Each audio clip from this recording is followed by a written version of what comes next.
Right. Is that firing on all cylinders? Is that working? Yes, it is. How's that? Yeah. Well, you're all very welcome indeed.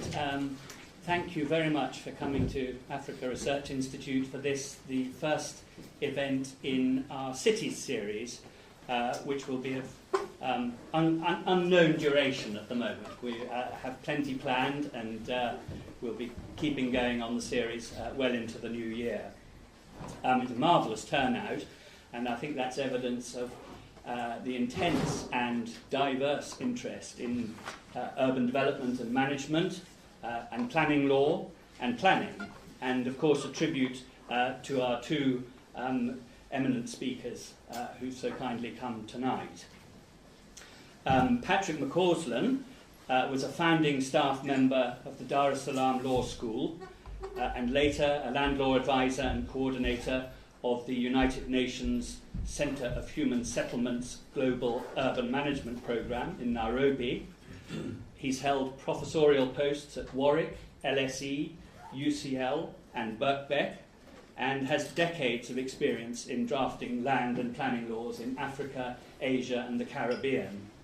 In 2001, he was awarded an MBE for services to African land use and environment. Stephen Beresford is an independent consultant on planning and development law and policy in southern and eastern Africa. He was previously responsible for implementation of the first post-apartheid planning law in South Africa, and is now also an adjunct associate professor at the African Centre for Cities, which many of you know well, at the University of Cape Town, from where he is building a platform for improved urban planning law reform in African countries. He is also the author of this Africa Research Institute Counterpoint, How to Make Planning Law Work for Africa. Our Counterpoint series address big picture questions without the constraints of prevailing orthodoxy and opinion. In publishing the series, we always hope to foster competing ideas, discussion and debate. They're short, punchy pieces, and we're extremely grateful to Stephen for having collaborated with us in penning this, the latest in the series. I must add that Patrick and Stephen are also co-authoring an urban legal guide for sub-Saharan Africa, which seeks, and I'm reading from a preamble that I've managed to find, to summarise and explain the scope and content of urban law, how to create it, and its importance in creating and implementing an efficient, effective and equitable system of urban governance in sub-Saharan Africa. Now, the signal importance of this topic under discussion, planning law and its reform, is, I think, by and large self-evident. But if I just look back over a number of things that have caught my eye over the last 48 hours on the airwaves or the internet waves, just 48 hours ago, we had this magnificent statement from Daiji Kang, chairman of the Shanghai Zendai Property Limited, who have just invested in a suburb of Johannesburg, part of Modderfontein, for those of you who know the area well. And this is supposedly an $8 billion investment over the next 10 to 15 years. And the chairman said, "We plan to transform a Johannesburg suburb into the New York of Africa. It will become the future capital of the whole of Africa and will be on a par with cities like New York or Hong Kong." That's my first little excerpt, to which I will return. The second one, which appeared in the Nigerian press today, was from Babatunde Fashola, who, again, many of you may know, the charismatic and widely admired governor of Lagos State, stating that in order for Lagos City to achieve its mega-city status and realise its full potential, will require an investment of $5 billion per annum for the next 10 years in infrastructure. So set this $5 billion a year figure against Lagos State's annual budget at the moment of $3 billion gives you some idea of the scale that he is talking about. Now, the third excerpt that I picked up is from a movement of shack dwellers. As it happens, it's in South Africa, but it could have come from anywhere in the continent. And this was picked up from an article earlier on this week. And the author of the piece said, "Our cities will become ATMs for politicians and the rich. They will become cities of walls and guns, of blood and fear. We have learned that by demanding decent housing, we make enemies, and that by occupying land, we make those enemies even more ruthless. But we cannot wait in the mud, shit and fire of shack life forever. Voting did not work for us. The political parties did not work for us. Civil society did not work for us. No political party, civil society organisation or trade union is inviting us into the cities or into what remains of democracy. We have no choice but to take our own place in the cities and in the political life of the country." I thought that was a very striking paragraph. So there, in a sense, we have it. In the first excerpt, we have fantasy. In the second excerpt, we have fierce ambition. And in the third, we have fear. And to me, as a non-expert, it seems to me that these are three of the key ingredients that form the backdrop to what will be talked about by the experts here and the experts in the audience and the non-experts as well tonight. And I think that it really is a topic that cannot be sidelined. This has to be addressed, and has to be addressed as soon as possible. Now, for those of you who don't know about Africa Research Institute, a very quick introduction.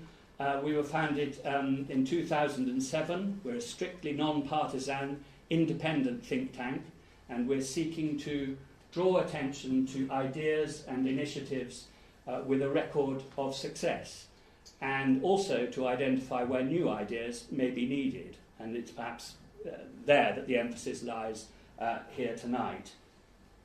I'd like to thank the Chairman of Trustees, Richard Smith, who isn't with us tonight, unfortunately, but for his ongoing support, and also to the team here at ARI for every publication, every event. It's very much a team event. And Jonathan, Hannah and Ben at the back, Paulette outside as well.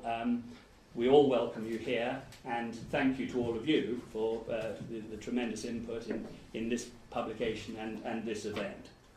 As far as the format is concerned, Patrick and Stephen are going to talk for about 15 minutes each, and I will then open the discussion up to the floor, and comments and observations and questions will be more than welcome. So thank you again for coming, and Patrick, would you like to take the podium? I mustn't walk off with your presentation. Thank you. Thank you very much.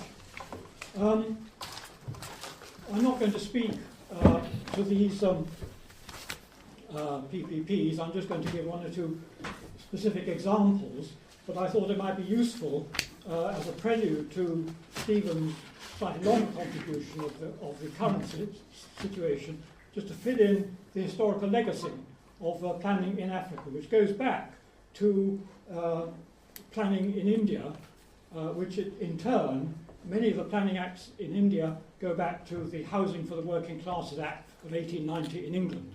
And indeed, the Housing for the Working Classes Act of 1890 in England is still the foundation of some of the planning laws in Bangladesh, though fortunately I think they're no longer the basis of much of the planning law in Africa. But one thing which was characteristic of the planning laws in India, which is still characteristic of too many of the planning laws in Africa, is a distrust of elected persons. Planning was to be done by officials. It was to be objective and dealt with public health and safety. For instance, in Uganda, in the 1930s, the public health vote was spent on creating a golf course, which separated the European from the African areas in Kampala. And of course, the other characteristic of urban planning was segregation.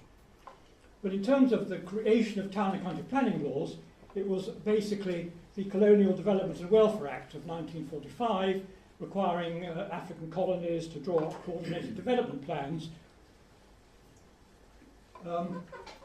That led to the growth of a whole range of planning laws.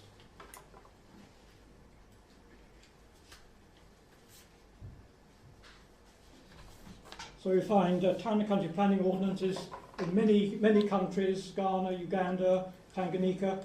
They tended to follow the English Town and Country Planning Law of 32 and 47. They were different in different countries. The one in Tanganyika, for instance, was much more comprehensive, mainly reflecting the character of the town planner in Tanzania rather than any other reason. When the ordinance was applied to various cities, then the peri-urban areas, which consisted largely of customary tenure, they were all made illegal. So all the people living in there technically became people in illegal development. Come independence in the era of the 1960s, very few Anglophone countries saw any reason to change their colonial town planning acts. The acts that separated European areas from the African areas, and the new elites moved into the European areas and were content to keep the lower income African areas where they were and as they were. And I thought I'd take Dar es Salaam as an example, because I lived in Dar es Salaam from 1961 to 66, and so I got to know Dar es Salaam quite well. In 1961, Dar es Salaam was very much segregated in three different areas. Nazi Moja was the great open space in the middle of Dar es Salaam, behind which the African areas existed, in front of which the Asian areas existed, the commercial areas, and then came Solander Bridge. Solander Bridge, a narrow bridge which separated the African and the Asian areas from the European areas, where the European administrators, professionals, and mostly the new university administrators lived. I didn't live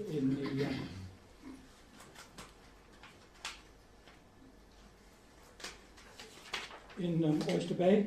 When Tanu came to power, it said it was going to reverse urban priorities and begin to invest in African areas at independence.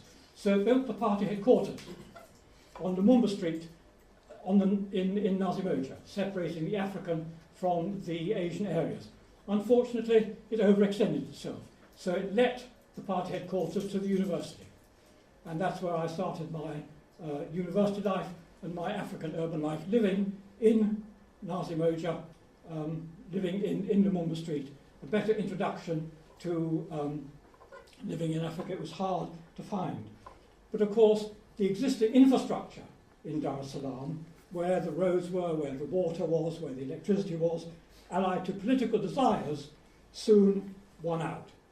And so 50 years on, and I was last in Dar es Salaam in 2011, celebrating 50 years of the university, the main high-income developments in Dar es Salaam were in Oyster Bay, where the racial complexion of the elite have changed, of course, but their income complexion is about the same. And I want to just give an example of Solander Bridge as a classic illustration of the way in which things haven't changed. When I first went to Dar es Salaam, Solander Bridge was a very narrow bridge with marsh on one side and sea on the other. And when the sea came in, the marsh, of course, was much greater. And even in 1961, people were saying, we must expand Solander Bridge, because it was a bottleneck. 50 years on, Solander Bridge is unchanged. Why? Because it provides a perfect way to stop the Wananchi from moving from the African urban areas into the high-income urban areas. So Oyster Bay still remains a huge, high-income gated community, protected by Solander Bridge. It has not been changed, has not been expanded at all in the 50 years since I first went to Dar es Salaam.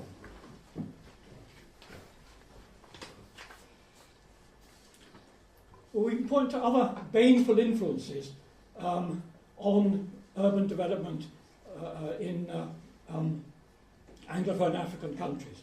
For instance, the Canadian master planners in Dodoma, they developed the master plan in Toronto.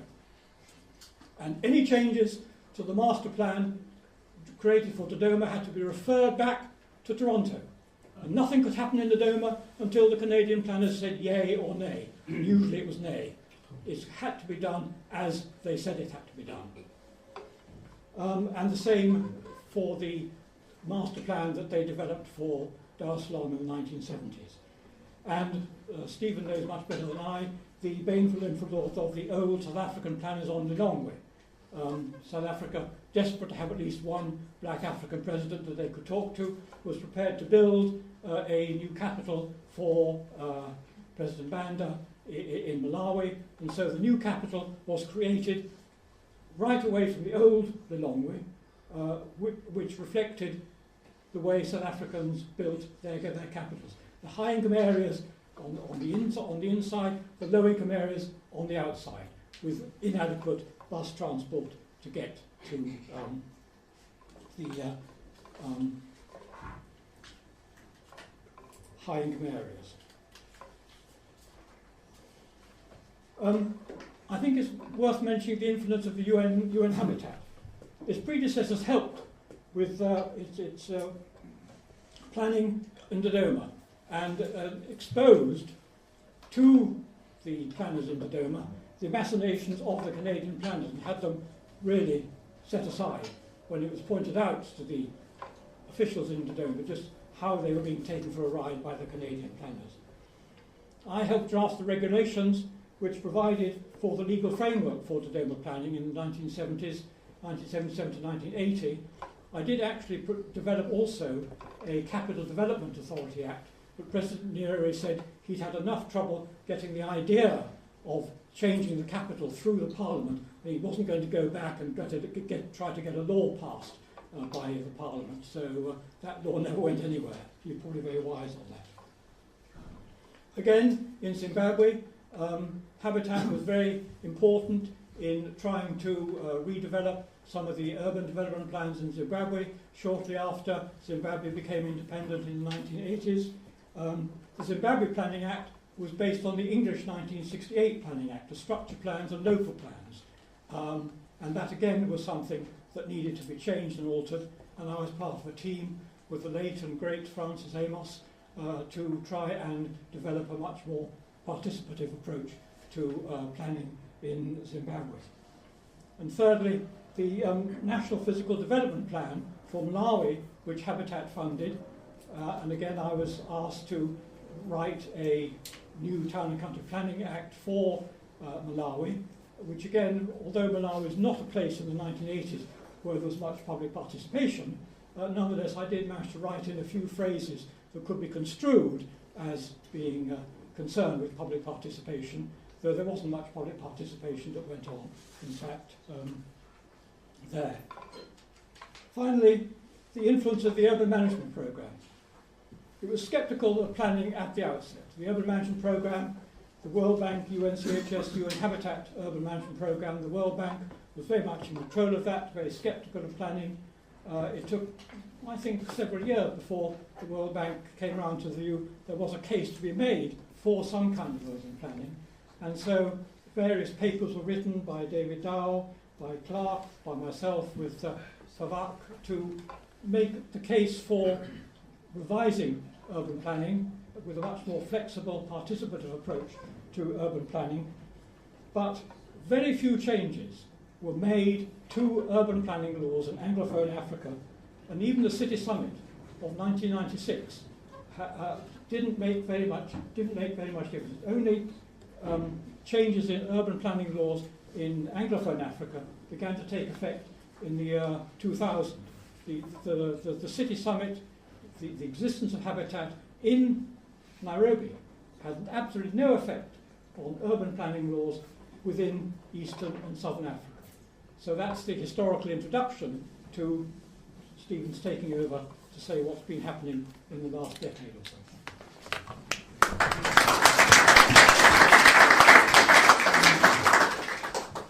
Thank you very much indeed, Patrick.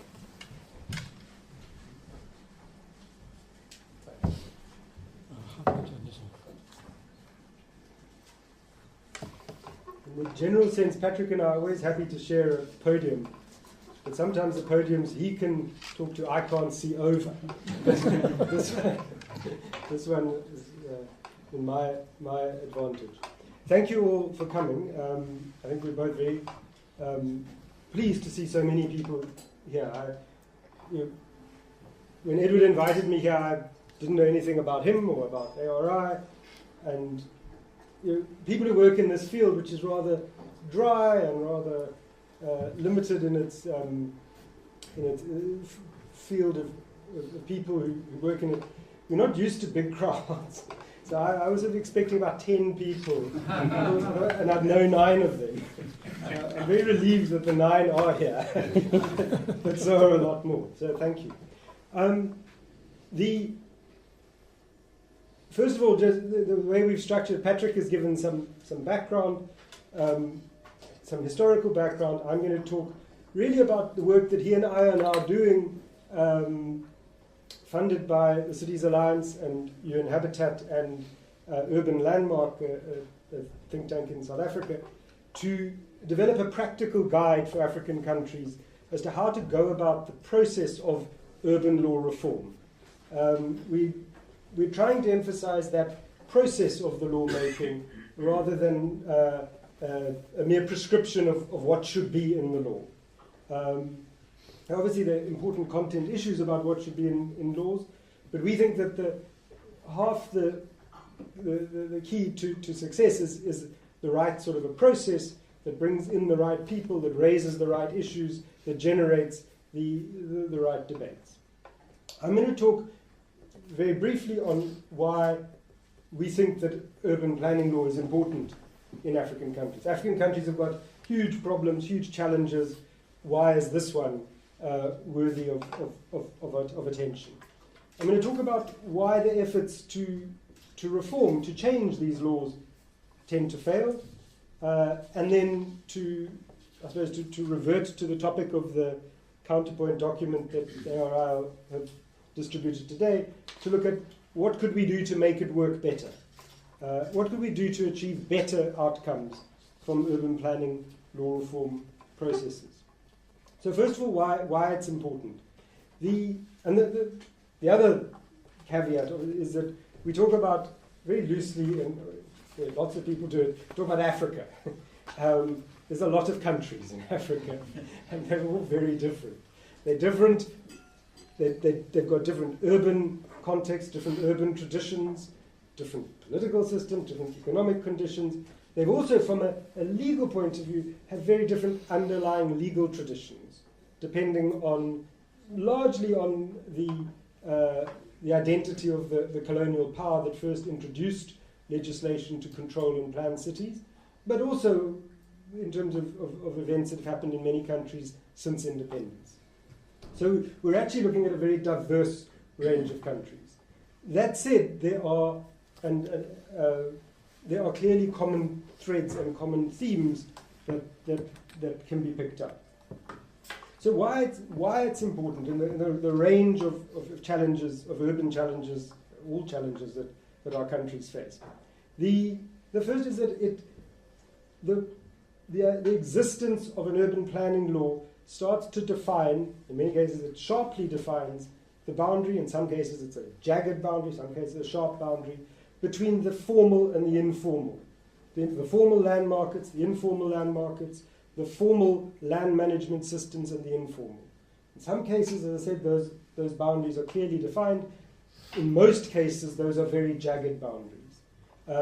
There are intrusions of the one into the other, but the existence of a law that determines whose buildings are legitimate and whose buildings are precarious in the eyes of the state is a very important line that gets drawn legally and which can be ignored for a long time, but when moments of crisis emerge, that the importance of that boundary, of that legal line, suddenly comes up to the surface.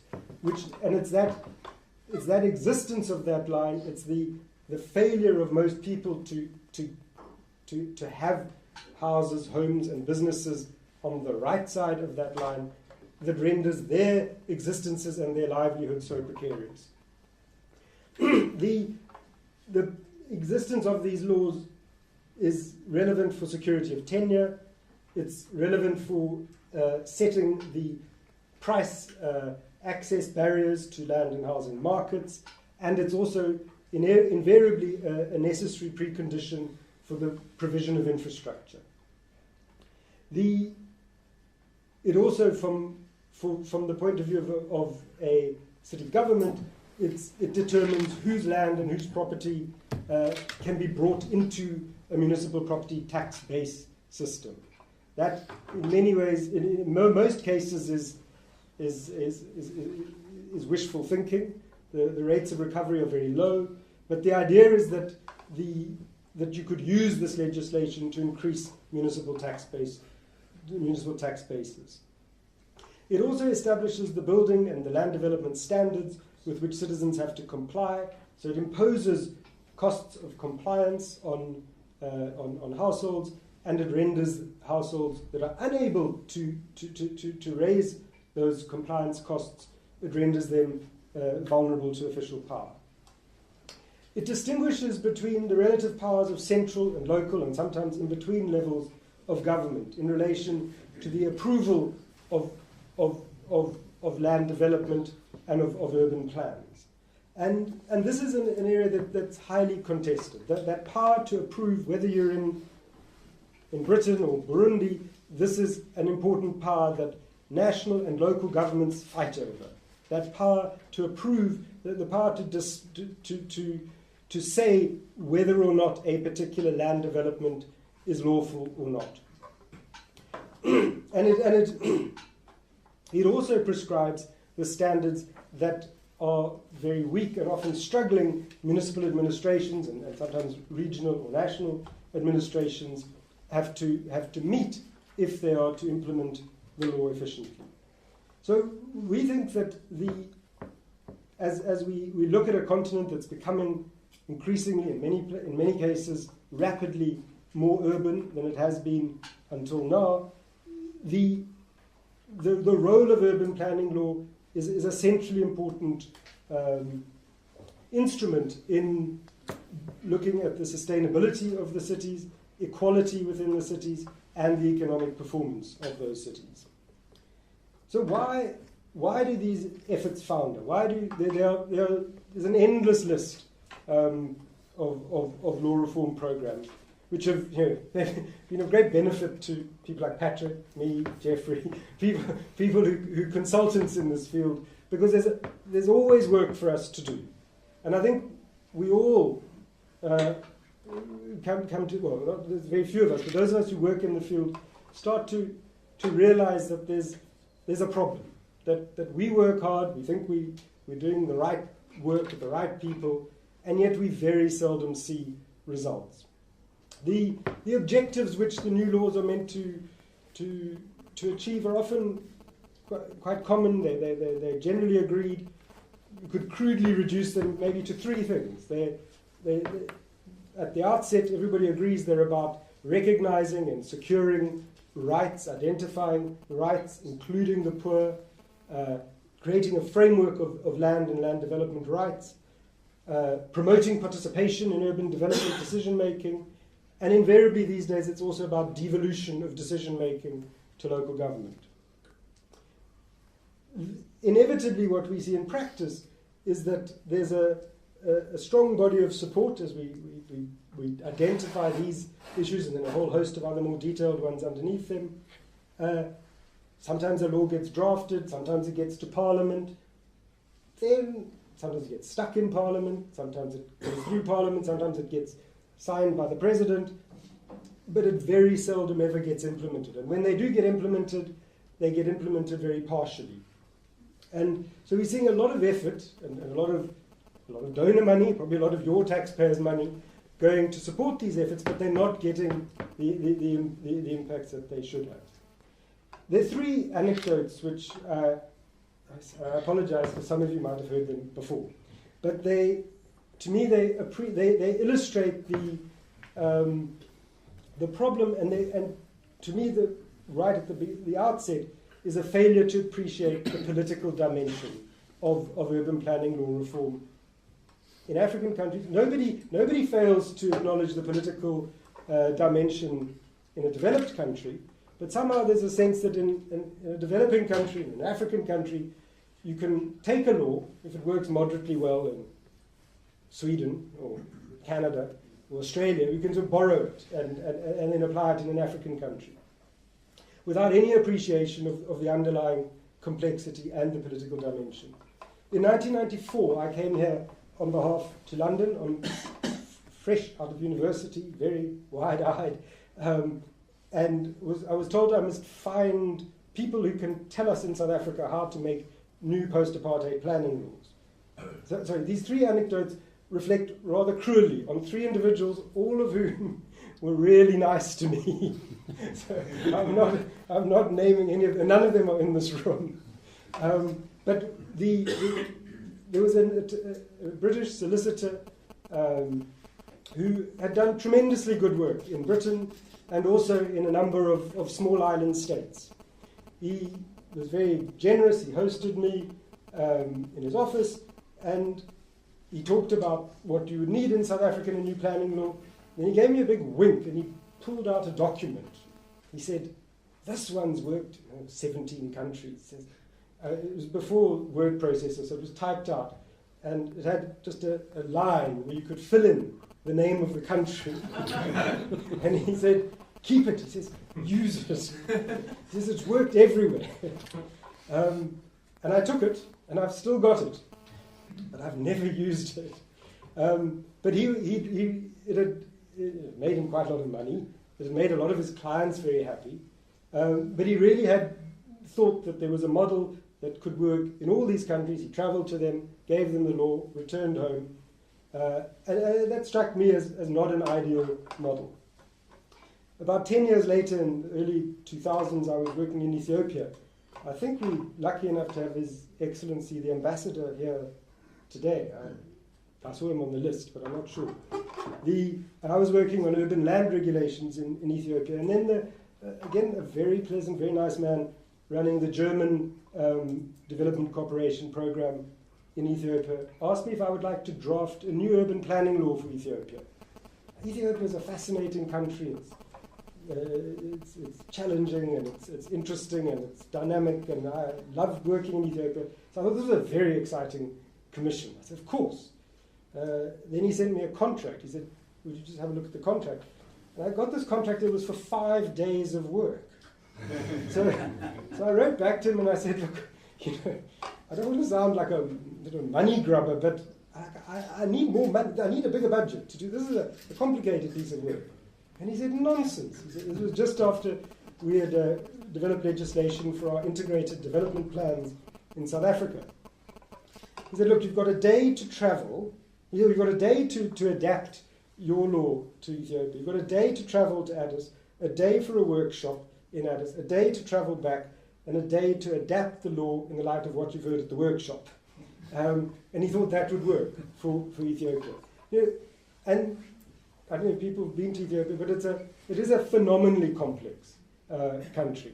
And it's, the most fundamental level, it's got a totally different local government system to South Africa. But this man, with years and years of experience, was quite sure that I could just tweak the South African legislation to achieve that. Then, only a few years ago, another man who also very helpful to me in many, many respects, working for one of the very large development agencies internationally, was chatting, and I told him the story I've just told you about the English solicitor and the one-size-fits-all planning law. And his eyes started to shine. He said, this is fantastic. Please, can I have it? I'm going to give it to all of our officers in Africa. They can all use it. And then I realized that we really are looking at a bigger problem than I'd initially anticipated. I had to go into a lot of explanations about how I didn't have a soft copy and my scanner was broken and I couldn't send it to him. But the three anecdotes really are just to illustrate at the sort of highest level of international development decision-making a sense that solving the urban planning legal problems of African cities is a relatively straightforward thing. A clever law will sort it out. What that fails to take into account, obviously, is that diverse range of interests in African cities, and as Patrick's already alluded, particularly the interests of the small minority elites in maintaining a status quo. In countries where there's very little urban economic activity, real estate is a huge source of revenue. Controlling the supply of real estate is politically and economically an incredibly valuable tool in the hands of an elite or a grouping within an elite. It's also monopolizing the provision of infrastructure. It's ultimately about controlling the city in the interests of a very small minority. And it's through changing planning and related land laws that one can start to break down those sort of interests.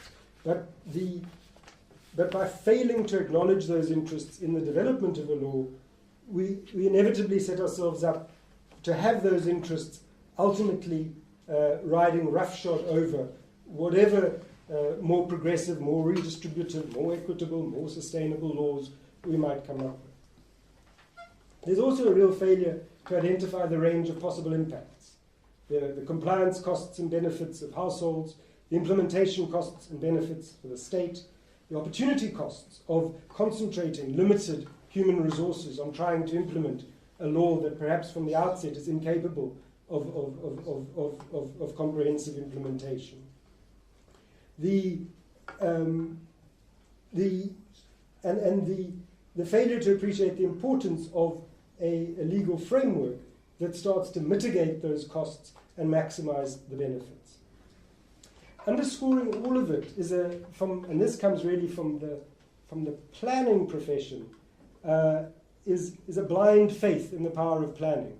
So there's a missionary zeal that holds up planning as the solution to so many of the problems of our cities. That if only we could get on top of them and plan them better, then everything would fall into place.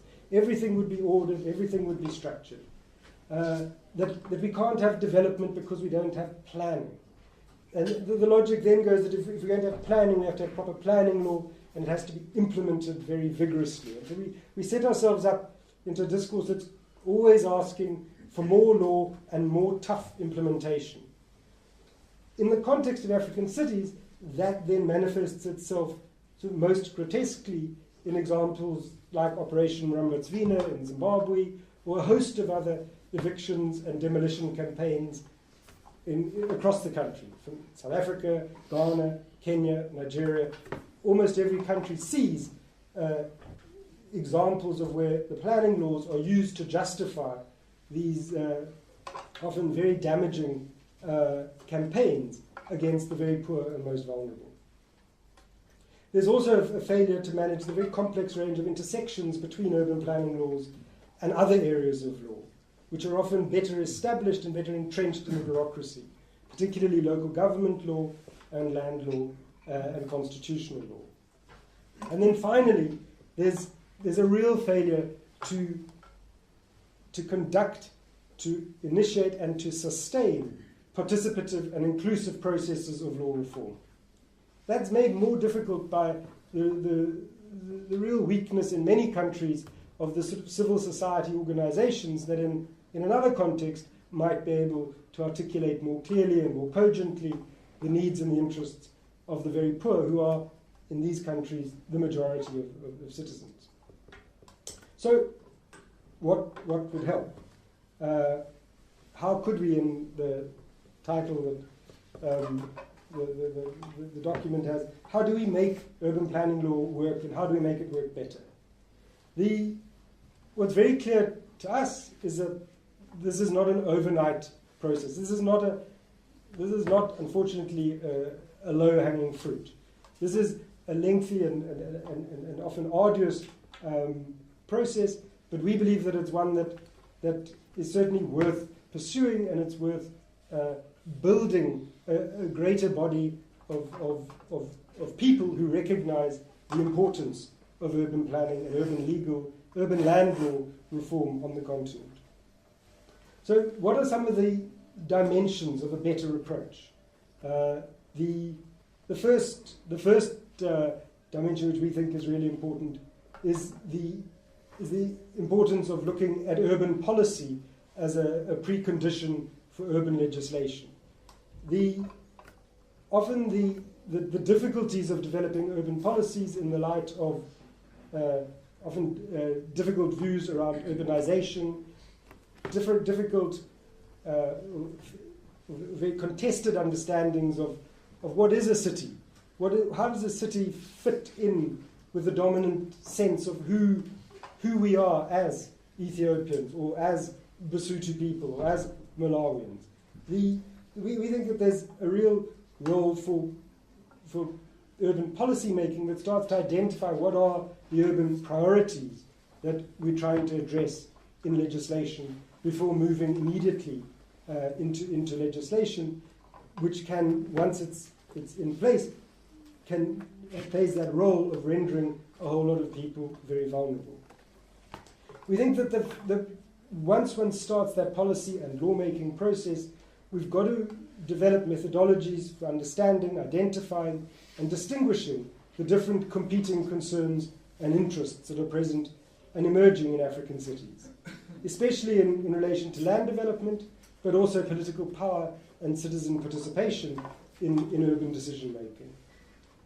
One of the key requirements for better policy making, better lawmaking, is stronger and more coherent, better organized civil society that's able to engage with what is inevitably a very small pool of people, perhaps one or two international consultants, one or two local consultants, a handful of officials in a national ministry who sit in dark rooms, often very dark, trying to come up with these new laws that are seen by the people who, in an ideal world, would be able to grapple much more vigorously and robustly with the detail, but they're seen to be too technical, too legal, beyond the scope of the people who are running and representing civil society interests. The other side of that coin is that the interest groups that are representing the very poor in African cities are often just very, very busy representing the day-to-day interests of people in those cities. So to create the preconditions for civil society bodies to emerge that are able to engage with lawmaking processes is very important.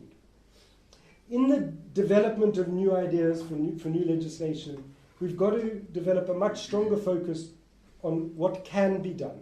What can the law do to facilitate and enable development, rather than on what should the law do to stop, control, and prohibit development. It's a truism. What law is very good at doing is stopping things. The law is very good at saying what you can't do. People and money is what makes things happen. Law doesn't make things happen.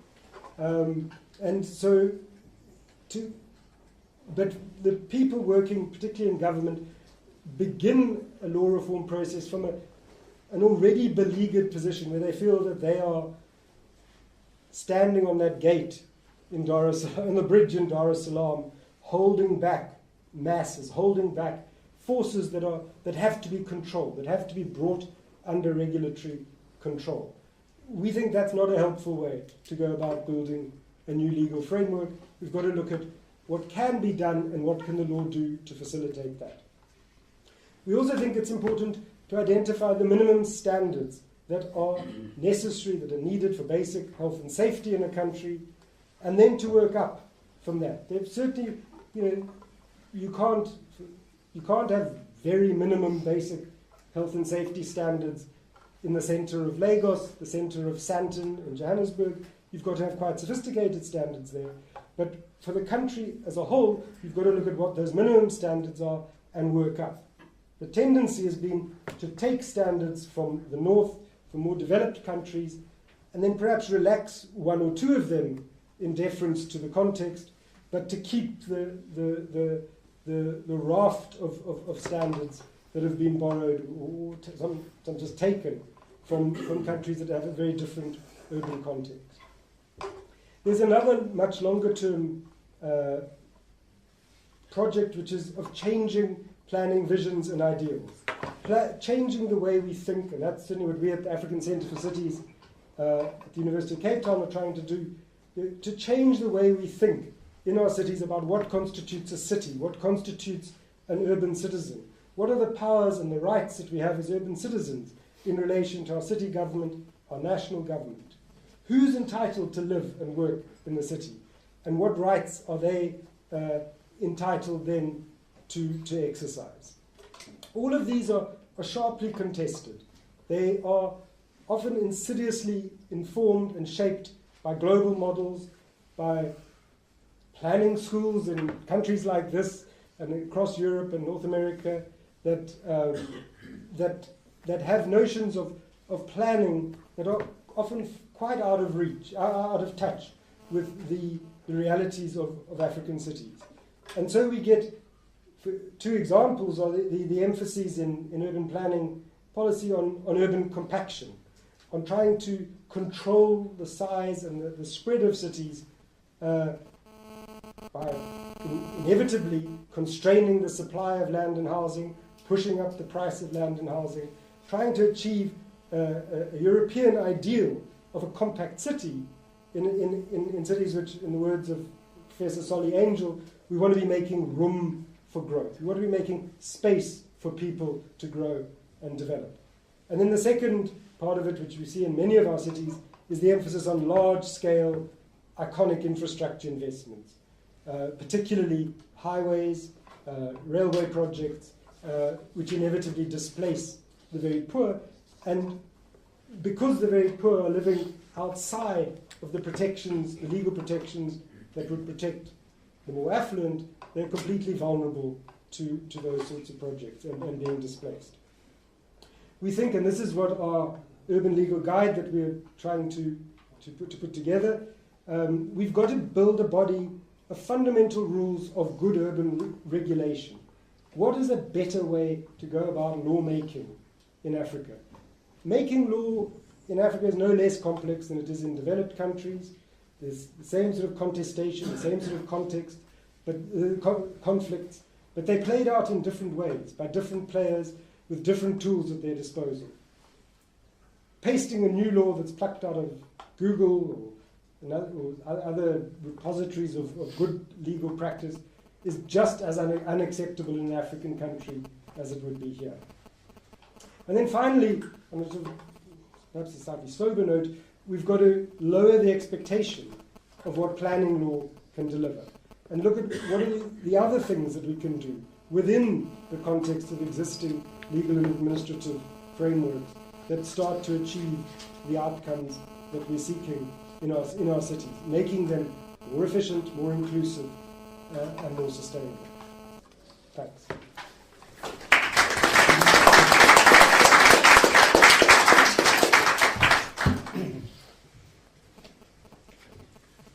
Thank you both very much indeed. That was a truly masterly distillation of some extremely complex issues into bang on half an hour, I would say.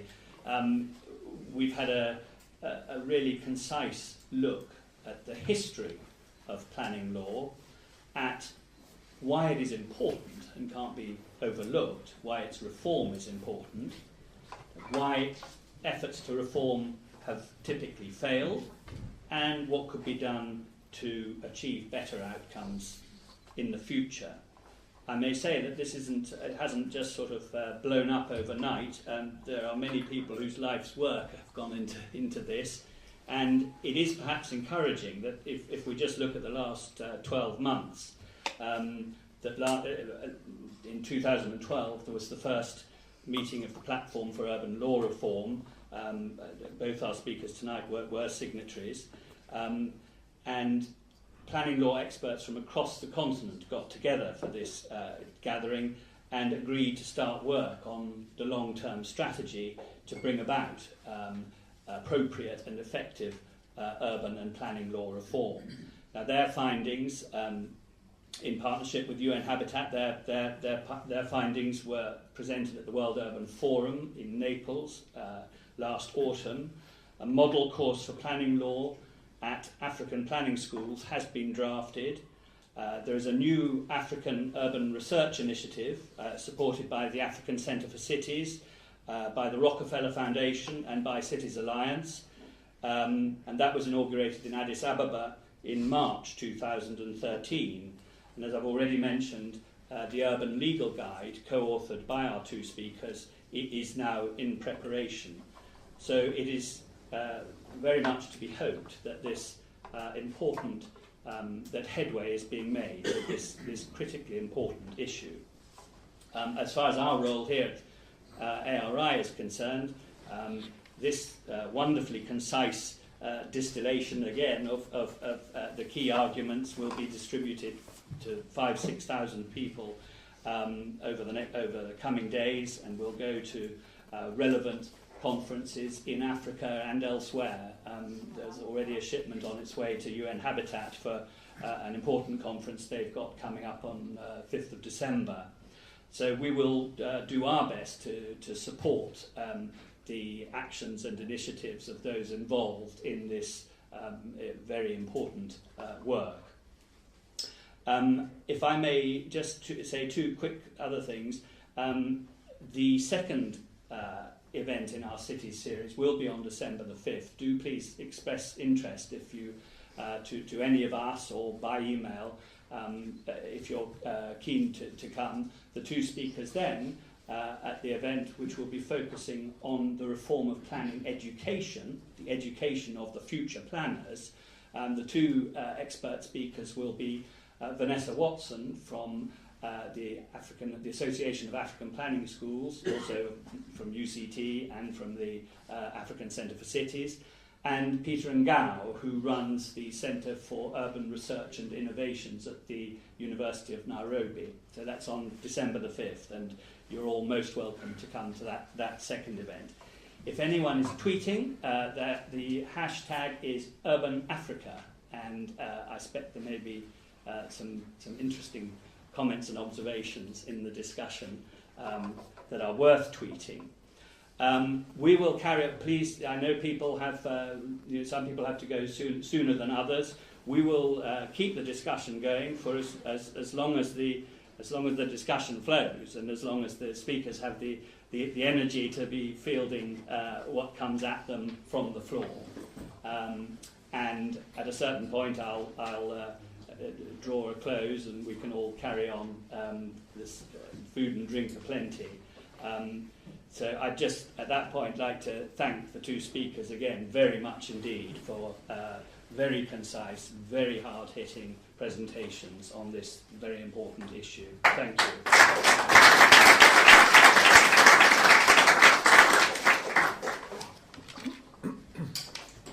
If you could just say where you're from when asking a question or making a point, it would be extremely helpful.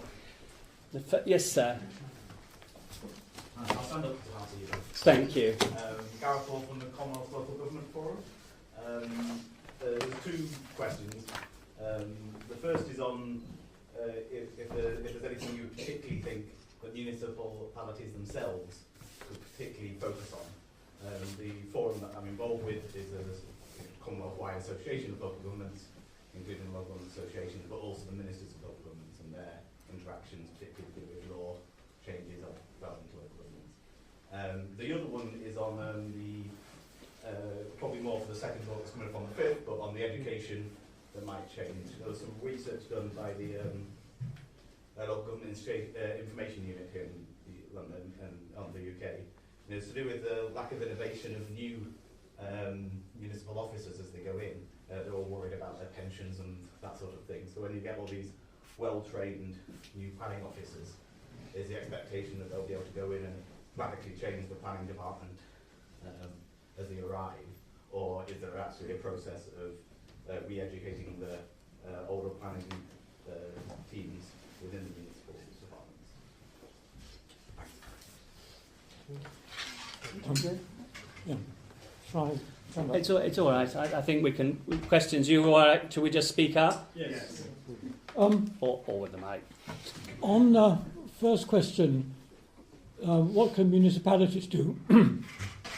One of the problems, I think, with many of the new Anglophone African planning laws that have been created in the last decade is that they are highly centralised. There are too little powers given to municipalities.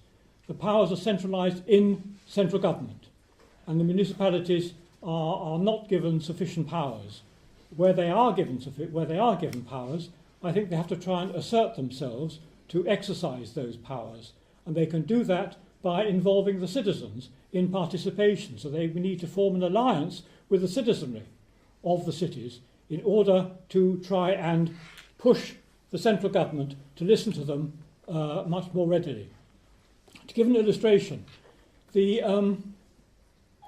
Kenyan Cities and Urban Areas Act of 2010, it has a lot of provisions about participation written into it. But when you discover that, in fact, the body to which you participate are not elected councillors, they're just officials. So that the participation is there, but the participation goes only to officials. And those officials themselves are not going to go out of their way to pay much attention to what the people have to say. In other places, in Uganda, for instance, the Uganda Planning Act, again of 2010, is again a very centralised document and removes councillors from really very much effect on dealing with urban planning. So the municipalities have an uphill struggle to try and make themselves indispensable to the planning process.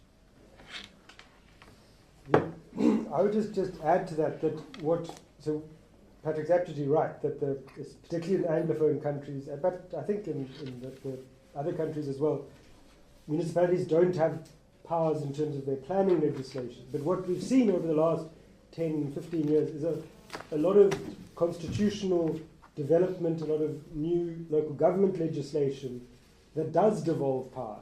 So running parallel to the planning process, there's local government law and constitutional law that often does give municipalities power to make local regulations or bylaws or different terms are given to them. So there certainly in some cases in some countries there are certainly opportunities for municipalities to circumvent the restrictions that the planning laws have put on them through the powers that they've got to make local regulations or bylaws around issues like land or housing or the environment or infrastructure that can sometimes can achieve some planning objectives without running. There's always going to be it's always going to be messy, but there are opportunities to make those sort of innovations.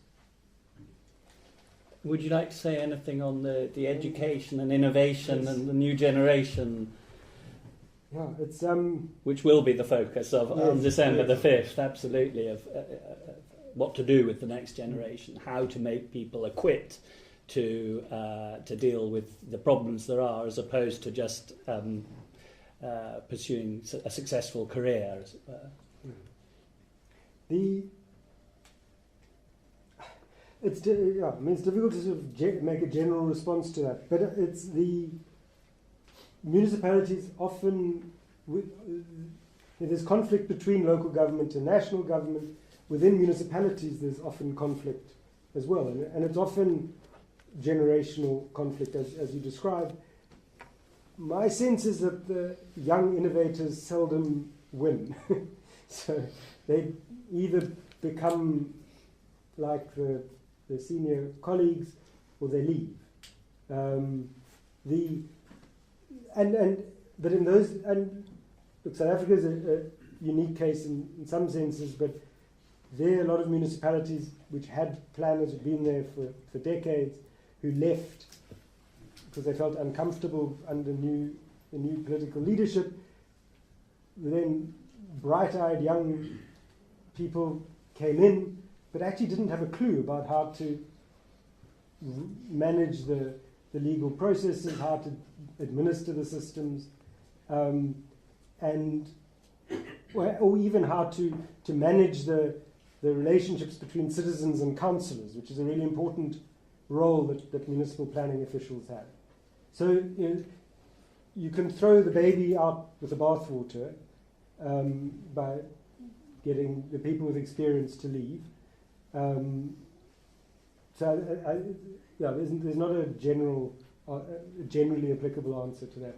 Sorry, is it possible just to quickly clarify one point on the report from the Local Government Inspiration Unit? Sorry, I didn't say this, but one of the things they found was actually the innovators were the older generation. They don't have the worries so much of their career, and they didn't have the problems of, say, pensions and things like that to worry about. So that was just a point. So did you want? Sorry, I'm Brian Sturgis, World Economics. I'm slightly worried there's a bit of cart before the horse coming here, because to me planning has been, from the English perspective, there's been an interference in property rights coming, I guess, originally from kind of the municipal socialism of Joseph Chamberlain in Birmingham to compulsory purchase to eventually the kind of socialist reconstruction of British cities. So that's the kind of, plus a view that from Milton Keynes to wherever, that planners know better than the market how to design urban environments. But that is an interference with property rights. They've had to actually legislate to do that and create an entire structure of professionals. In Africa, the problem is that the property rights, I thought, are quite big. So there isn't really very liquid markets in real estate. So you really got a situation where you're imposing planning before the property rights have actually developed. Isn't that a worry? Okay. Well, in the vast majority of urban areas, cities in African countries, there is the informal sector occupies between 75 and 90% of the city, and it's unplanned. And the property rights which are developed there are property rights which are developed by the people there. They're informal, yeah. So if you go in there and if you do the research, you talk to them, they recognise where the property rights are. But there's no formal legal framework for that. And there's no formal planning framework for that. What has to be developed, and this is a real problem, is how can you begin to apply the formal planning system to these areas of informal property rights. It's wrong to say there are no property rights. There are informal property rights which exist. But the property rights are there, and the planners have to recognise that they are there and to work with the people in those areas, because if they do not work with the people in those areas, well, that last quotation the chairman mentioned, that will take precedent. And I might just mention that listening to that quotation put me in mind of a book which I recently read by David Kilcullen. Some others of you may have read it, Out of the Mountains, The Coming Age of the Urban Guerrilla, in which his argument is that in future wars will not be like wars in Afghanistan. Wars will be urban wars. Wars will be wars between formal governments and non-state armed groups, maybe opposition parties, maybe criminal gangs, whatever it happens to be. And unless one is prepared to go into these urban areas and work with people in these urban areas, you are going to find that there is an armed conflict between the state and these informal urban armed groups. Sorry. I just want to I think your point is a very good one, in that it highlights the inappropriateness of the model on which planning laws that are being imported or exported to African countries is based. It's based on exactly that scenario. You've got property rights that the state regulates in the public interest in order to create maximum value for society as a whole, which is reflected in property values, which get taxed by the municipality, which provides revenue to enable the municipality to manage and plan. So that's the theory. So, and that's what informs the sorts of planning laws that you see in developed countries. That same model gets transposed, as you say, into places where there aren't it's not just the absence of property rights. There's the absence of a property tax system. There's the absence of also of management and planning capacity. So there's a fundamental breakdown. The problem is we don't have the luxury of sitting back to say, well, let's create a property rights system without planning. I mean, it's all got to happen at the same time. And there's also increasingly a crossover between property law and planning law. So planning laws are used in some of the more innovative countries in Africa and also in Latin America to recognize, by including people within the planning framework, you're recognizing their right to be there, you are recognizing their right to hold that, sometimes even to trade that land. And so you in fact, together you're starting to build a symbiotic process of property rights and a planning system. But it's one that's fundamentally different from the one that underpins the model that gets transposed. The Anglo one came out with sort of historical circumstances. Yeah. So we did work with the Bush Indians in southern Chile, which again very, very different. That it comes from a very different model. Yeah. One here, one just behind. Tom Goodfellow at the back, and then the lady here, please. My name is Mike Gould. I run an NGO in eastern Nigeria. I hope this isn't red herring, but following Patrick's point, we have a localism bill in this country, and it seems to be increasingly effective for local people to take part in deciding what they should do with their community. Is there any merit, or how much merit might there be, in including that, and encouraging governments in the developing world to embrace that as a way forward to help people to take charge of their own communities and its development? Patrick, sorry. Localism, yes. That was a good idea when it was announced in 2010. First step was the Localism Act, 439 pages. That was enough to put most citizens off. Second step was a vast reduction in the amount of money that local authorities would have in order to be able to engage in anything, let alone local planning. Third step was the introduction of something called muscular localism, which was basically the minister for local government telling local authorities to do as they were told. And the fourth step is the Growth and Infrastructure Act, passed this year, which enables the central government to remove planning powers from local authorities and give planning permission if the local authorities aren't doing it quickly enough. End of localism. I have no doubt at all that many Anglophone African countries will adopt the language of localism because they can see by adopting the language of localism they'll get the aid money and then they can adopt the practice, which is to more centralisation. Well,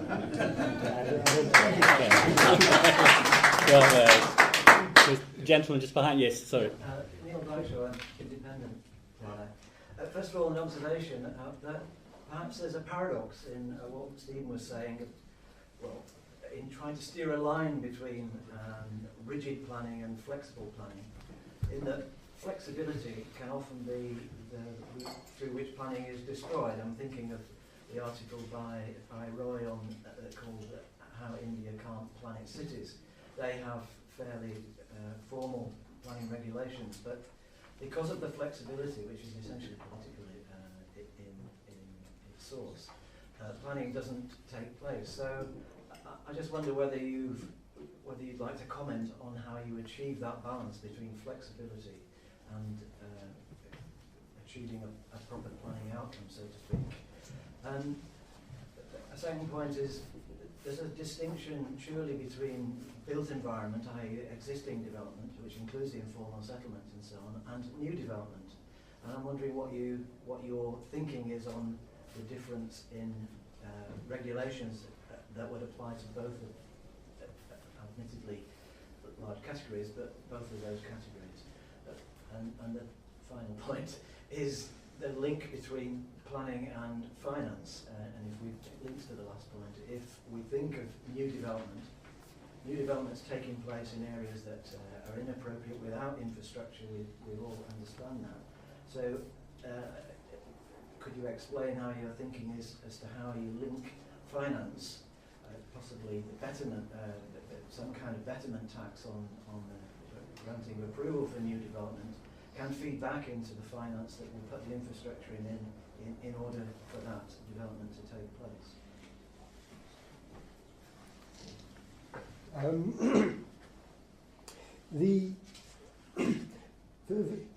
First of the drawing the line between the rigid and the flexible. That first, as you say, it's a difficult thing to do, but it's when you've got very limited and very overworked, overwhelmed officials in capacity, there's an appeal to them in something that is rigid and prescriptive, because it's relatively easy to apply. You can work out a system of tick boxes. You can work out a yes and no way of assessing an application for development. That becomes very inflexible, but it's something that an overworked, overstrained, weak institution is able to do. They do it slowly, they do it ineffectively, but there's an appeal to them in having something that unambiguously gives them a set of decisions to make. There's that flexibility which comes with maximizing the discretion that a decision maker can exercise is something which feels right. It feels like the right way to deal with things. It can be quite paralyzing to people in those sorts of institutions who feel that it's just too difficult to then apply their minds to every one of the possible factors you've got to take into account in exercising your discretion. And so there's always that tension is one that you'll see in any planning system, but it's particularly stark in a system where the availability of and the number of trained and experienced planners is low. So I suppose my sort of instinctive response is to err on the side of prescriptiveness, but to limit the number of triggers which give rise to planning permission. So you've got to look at lightening the load on the planning system. In many cities, that load is just unbearable, and the systems collapse under that load.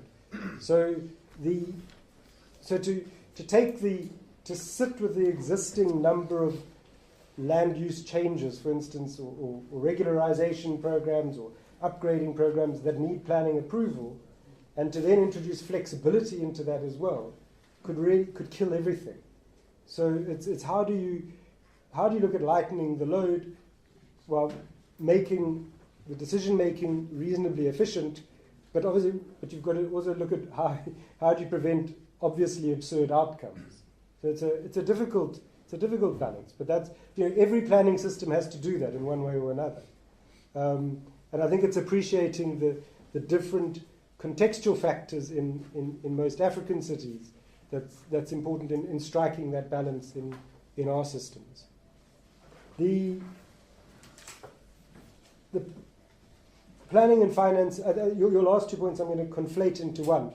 It's particularly with the new developments, and new developments that go through the formal planning system tend to be for higher income projects. So where the developer sees a financial return, it's worth their while to put it through the formal system. And those are the projects that you can catch with in your financial system as well. The principle of betterment is notoriously difficult to achieve. It's perhaps more realistic to look at least at ensuring cost recovery. so you make sure that as a municipality you recover from that developer the cost of the infrastructure. It's much more it's a more easily defensible position than trying to argue about the increased land value, which then gets taxed. Keep it simpler by focusing on cost recovery, is what I would probably suggest. It's quite interesting the extent to which property tax dominated a part of the discussion here, but less than a month ago when the Burundi Tax Authority were here. And Professor Mick Moore, who introduced that session, was a great advocate of property taxation being a seriously underexploited source of finance throughout the continent. It's just very interesting for those of us who were here at the last one to hear it coming up in a different context. To have the lady here and then the gentleman at the back and then Debbie in the middle, please. Great, thank you. Lily Ryan-Collins from the Department for International Development. Thanks for a really interesting talk. It seems like Stephen and perhaps both of you haven't had such great experiences with the development community in some instances, and I'd be really interested to hear your views on how do you think bilateral donors such as DFID might be able to work in this space and support the improved urbanisation agenda.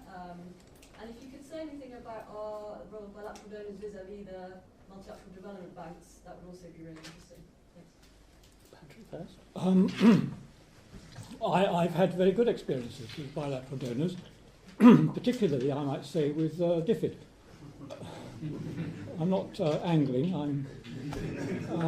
DFID funded the work I did in Tanzania in the 1990s in developing the Land Act and the Village Land Act. And I had nothing but support from DFID all throughout the whole of that process. The one thing which was interesting is that they assumed that I'd sort of get started right away. And when I went to them, I said, there's no way I can get started without some kind of support group. I need a support group of some local lawyers to try out ideas on. They immediately found the money, and they allowed me to appoint 4 local lawyers to a support group. I used to work away 4 days a week. On the 5th day, the support group met with me, went through what I'd done over that week. I could revise it over the weekend, and so on and so forth. So I've had very good experiences with the DFID and also with other bilateral donors. Most of my work recently has been with multilateral donors, UN Habitat. But again, I wouldn't criticise them at all. I think bilateral and multilateral donors are learning quite rapidly on how to work with local organisations and support what local organisations want. I think there are a couple of ways in which I think it can that the development community can help. The one is the point which I raised around the methods of lawmaking, the developing a set of rules about how to make rules, and to look at what one can learn from the experience. And there are plenty of people, for example, in the UK who've got experience around that, but to take those understandings of what it takes to make an effective law and to translate that into the conditions that we're talking about here.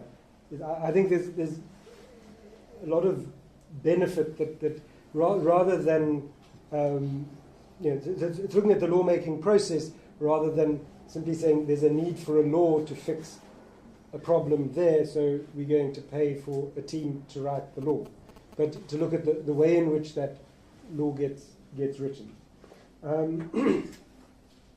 The other, which is a sort of a basic point, but then when funding law reform processes, which is not what the donors want to hear, but they need more money because the processes are more complicated than people like to think they are at the beginning, and so the cost of successfully seeing a regulatory reform through to implementation, through to setting up the right sort of monitoring system to make sure that it's achieving impact.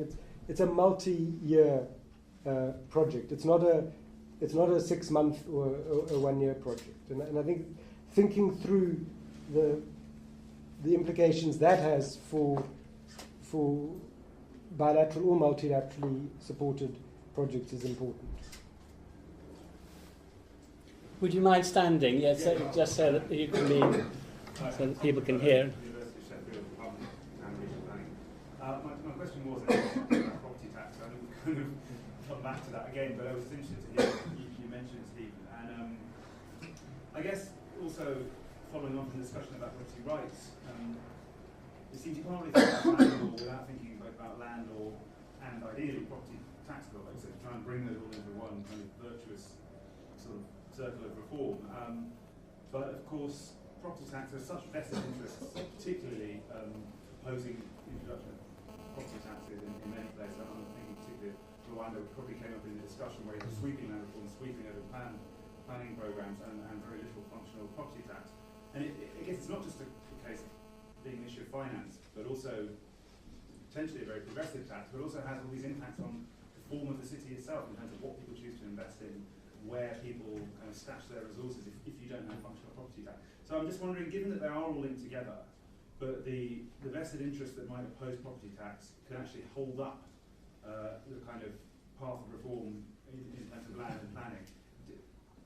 Do you know of examples? I mean, are there some examples of countries where people have successfully managed to overcome that obstacle, where property taxation has been introduced in tandem with new planning or new land laws? Because I'd be interested to know of any cases where those have worked together in a way that has created hopefully quite progressive. I think in the case of the Village Land Act in Tanzania, where power has been delegated to village councils, there is a reasonably effective system of property taxation there, because it's collected by the local villages and could be spent in local villages. Much more difficult with the Land Act, which applies in the built-up urban areas.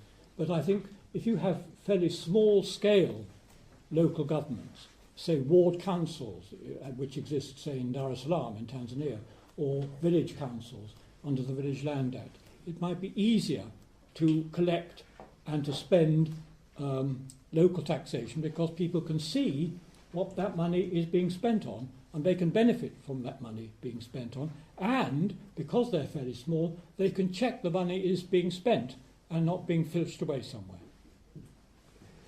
I mean, I don't have any good examples to add, but I think the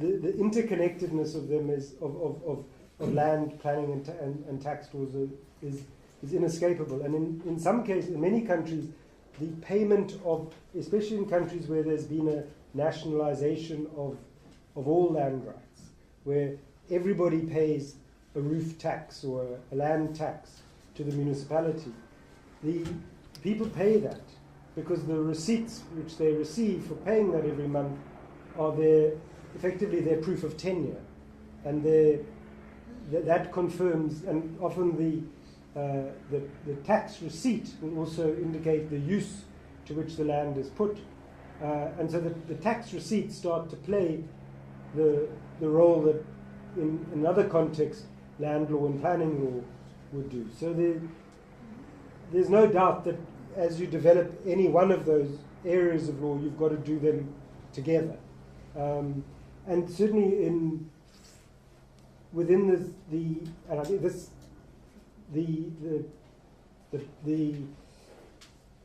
it comes particularly from the Brazilian example, where in Brazil they don't talk so much about urban land law, urban planning law, urban local government law.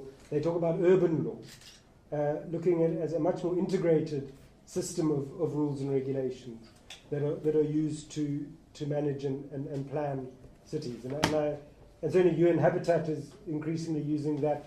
They now have a unit called the Urban Legal something unit. So that definitely is the guide that Patrick and I are working on is called the Urban Legal Guide. It's not called the Urban Planning Legal Guide or the Urban Land Legal Guide. Certainly, it's the way that urban law is developing. Yeah, I'm Debbie Cox from King's College London.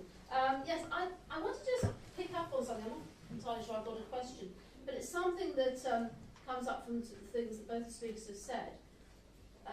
Stephen mentioned Operation Ramsfina, about which I know far too much, in Zimbabwe, and made the point that somewhere in his talk that one of the problems is that if people are informal or practicing informal things, there are crisis moments sometimes with the state, and that's when you suddenly find out that this is terribly important and relevant.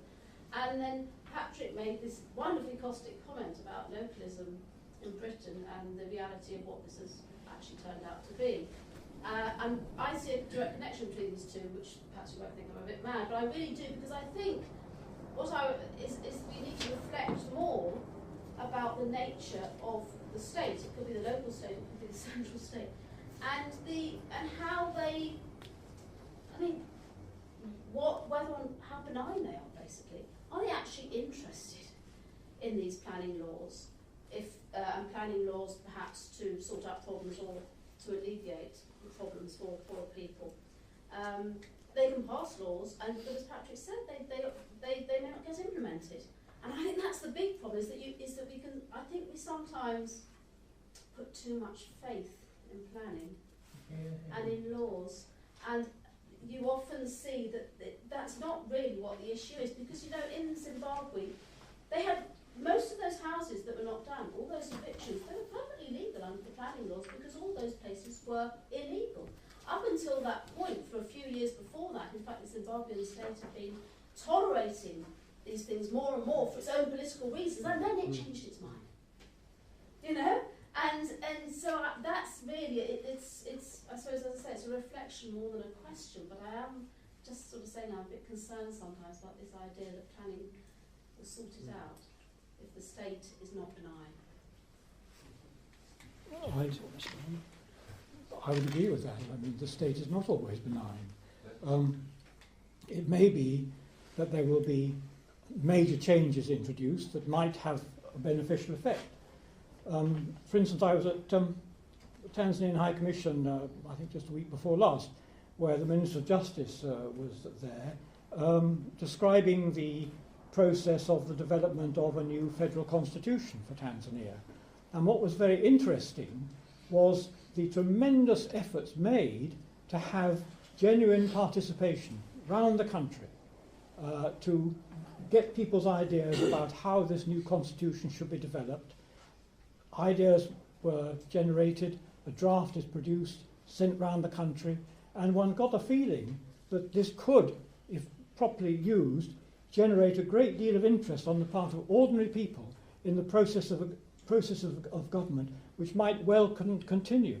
And the same thing, to some extent, happened in Uganda at the time of the introduction of the new Uganda Constitution in 1996. It's rather past now, I'm afraid, but again, the Uganda Constitution of 1996 was the result of a major process of debate and discussion within the country. And the real problem is that once the people take the power, how can you make certain that they continue to listen to the people once they've got the power? And that, I think, has not yet been solved in many states in Africa. If I could just add something quickly there on the way through to Stephen. It's interesting that exactly a year ago, Patrick, one of your students was sitting here, the Chief Law Reform Officer of Malawi, now Solicitor General, Janet Banda, talking about precisely this point, the degree of public participation that had been involved in the constitutional reform exercise in Malawi. And of course, what stymied that at the end was it was put in a bottom drawer and the drawer locked. But there is now, fortunately, another attempt to get it discussed. But very interesting hearing you talking about that. And a year ago, we were here on the same point.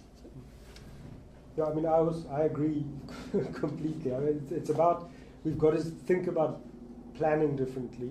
We've got to lower the expectations of what planning law can deliver. And in many cases, there are all sorts of things you can do without changing. That sometimes changing the planning law is a red herring to divert attention from all sorts of more basic stuff, often about land issues. If we get securing those land rights issues is often far more significant in the longer run than getting an effective planning system in place that especially where it's pursuing planning visions and objectives that are totally out of touch with what's possible or even what's desirable. It's not always the other thing in our cities is it's not always just the poor who operate outside the formal planning system. And so the Westgate shopping centre in Nairobi never got planning permission. It was there's a huge big shopping centre that was I think Ambrina, you told me that. Somebody told me that recently. No, the interesting thing about Westgate is that, sorry, I'm the director of the British Institute of Eastern Africa, so I'm based in Nairobi. The interesting thing about Westgate is that it was identified, or the area around the mall was identified in 2009 in the Dunga report on land grabbing or illegal and irregular allocation of land. In Kenny's proper title of the inquiry. All of the shopping area around Westgate was identified as being on irregularly allocated land. And Minister Rengo said immediately as soon as the report was published, well, all of that we'll have to look again at the title of the titles, the misallocation of titles, and all of that land will have to be, all of the buildings will have to be brought down. In other words, we'll have to reverse this irregularity. That was never done. Because the land is, all the malls there are on an illegal, they're on the Nairobi River catchment area, so they should never have been built in the first place. Of course, the interesting thing now, from the perspective of anyone following Kenyan politics, is that the government has actually said, in response to the Westgate siege, we'll enter a public-private partnership to make sure that the mall is rebuilt. So that, having promised to put it down in 2009, not done it, they're now in the position of saying, well, we must return to normal by building the mall again. So, in fact, aggravating the irregularity in some way. Al-Shabaab as an enforcement authority.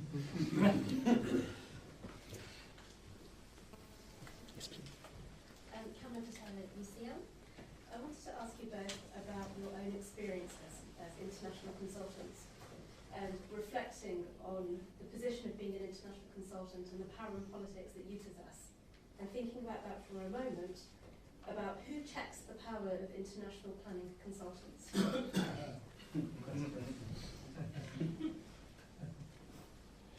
That's a very good question. I always try to ensure that when I've done some job, I write something about it. I write an article about it. I publish what I've been doing, why I've been doing, what I've been trying to do. I don't try and keep it bottled up. So there's a possibility of somebody reading it, somebody writing in, somebody saying, well, this is what he tried to do, this worked or didn't work. So I think it's very important that international consultants give as much publicity as they can to their own work and write up what they do and invite comment on what they do. I agree. I've really what led me to trying to build this platform for urban planning law reform at African Centre for Cities was the feeling of severe disquiet that because there is nobody who holds you to account. In our field, there's more than enough work for us. We'll always find somebody who'll give us a job. We've got a rare set of skills. So, but there's, from my point of view, there were moments I thought I was complicit. Rather, I thought I was doing something that was developmental. I thought it was quite a noble pursuit, and then I realised that it was. And you don't, in the course of your work, you don't have opportunity. You can't stand up to your client into great defiance. the nature of the consulting relationship is you're often through, especially if you're from a developing country, you're generally subcontracted by a northern firm that has its relationship with the northern donor who's, so you sort of scuttle off feeling guilty. And so that's really why I've been wanting to build this platform, pull together people doing similar work, to start to share experiences, as Patrick says, to write, to publish, to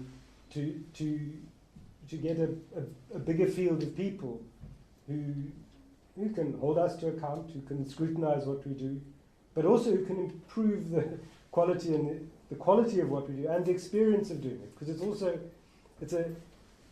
I were to reflect on the work, it's a fundamentally lonely pursuit. You're sitting in a nasty government office in a nasty building with people who don't really want you there, and politicians who lose interest as soon as you start producing anything that starts to have real implications.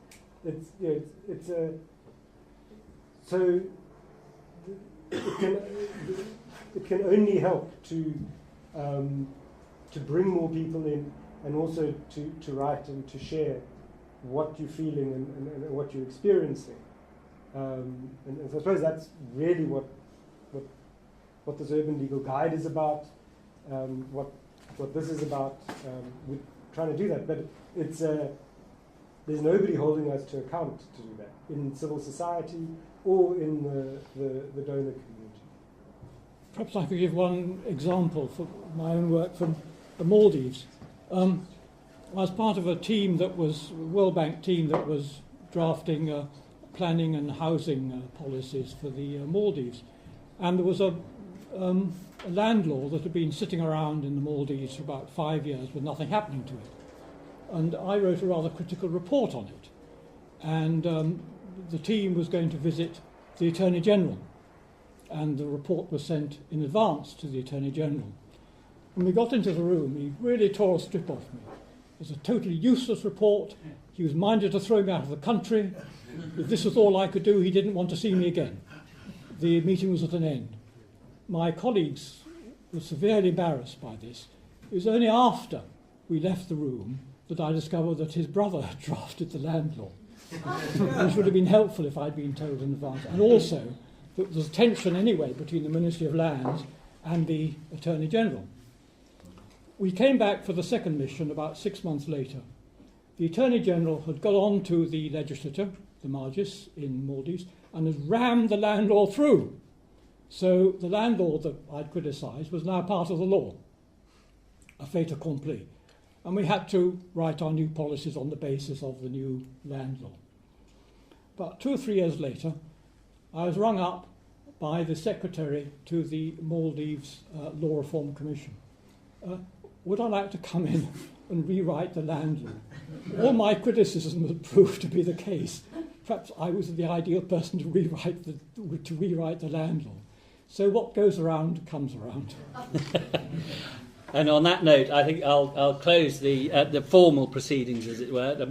An excellent final question to round off a whole series of good points and questions. So from me, thank you to you all for coming. And there's plenty of food and drink. There's no hurry to leave. The speakers are here. I know Patrick has a train to catch, but maybe here for a few minutes. And a final round of applause for the speakers. Thank you.